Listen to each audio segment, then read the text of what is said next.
হরহামেশাই কথা ওঠে ডিপ্রেশন নিয়ে। ডিপ্রেশন মানে কি শুধুই মন খারাপ, নাকি আপনার অজান্তে জড়িয়ে আছে এর পেছনে ভয়াবহ রোগ, করুণ পরিণতি?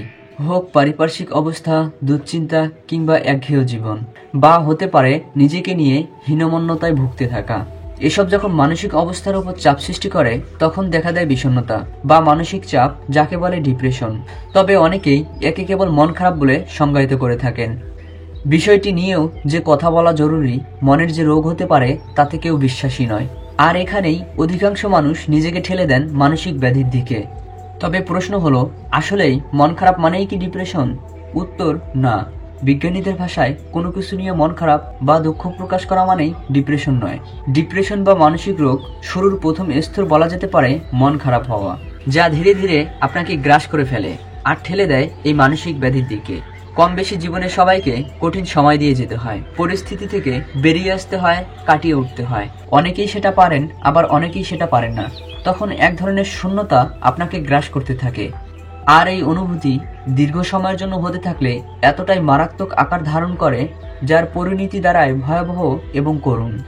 বিশ্ব স্বাস্থ্য সংস্থার মতে 2030 সাল নাগাদ বিশ্বে অর্থসামাজিক ক্ষেত্রে বড় সংকট সৃষ্টি করবে এই মানসিক ব্যাধিটি তথা ডিপ্রেশন।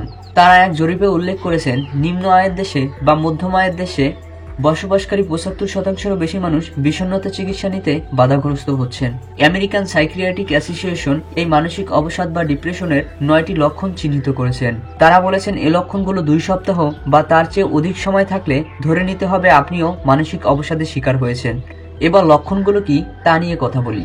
অল্পতে রেগে যাওয়া, মেজাজ খিটখিটে থাকা, দীর্ঘ সময় মন খারাপ থাকা, পছন্দের কাজগুলোর প্রতি অনীহা চলে আসা, সবসময় এক বিরক্তি, অস্থিরতার মধ্যে থাকা, নিজেকে গুটিয়ে ফেলা, আড়াল করে ফেলা, একটা সময় পর্যন্ত খাবারে অরুচি হওয়া, ক্ষুধা কমে যাওয়া, সাথে ধীরে ধীরে ওজন কমে যাওয়া, সব থেকে ভয়াবহ যেটি, একটা পর্যায়ে জীবনের প্রতি আগ্রহ হারিয়ে ফেলা, নিজেকে ক্ষতি করার প্রবণতা তৈরি হওয়া। এদিকে ন্যাশনাল ইনস্টিটিউট অফ মেন্টাল হেলথের মতে, ডিপ্রেশন যে আপনার কেবল মনের ক্ষতি করবে তা কিন্তু নয়, এর সাথে দেহের রোগ প্রতিরোধ ক্ষমতাও ব্যাপকভাবে ক্ষতিগ্রস্ত হয়। হার্টের সমস্যা, স্ট্রোক, ডায়াবেটিস, ক্যান্সার, মৃগী রোগ, পেটের সমস্যা, আলসার, এমনকি ইউরোম্যাটস আর্থ্রাইটিসের মতো রোগের প্রবণতা বেড়ে যায়। এ বিষয়ে মনোবিজ্ঞানীরা এবং ডাক্তাররা বলেন, আমরা মনের সমস্যায় ভুগি, কিন্তু আমরা মনের সমস্যা সমাধানের বৈজ্ঞানিক পথে এগিয়ে আসি না। কিছু উপসর্গ মিলিয়ে বিষণ্ণতা রোগ হয় এবং এই রোগে ব্রেইনের সেরোটোনিন নামে একটি পদার্থ কমে যায়। যখন ব্রেইনের জৈব রাসায়নিক পদার্থ সেরোটোনিন বেড়ে যায় তখন সেটাকে বলে ম্যানিয়া। আর যখন ব্রেইনের জৈব রাসায়নিক পদার্থ সেরোটোনিন কমে যায় তখন সেটাকে বলে বিষণ্ণতা বা ডিপ্রেশন।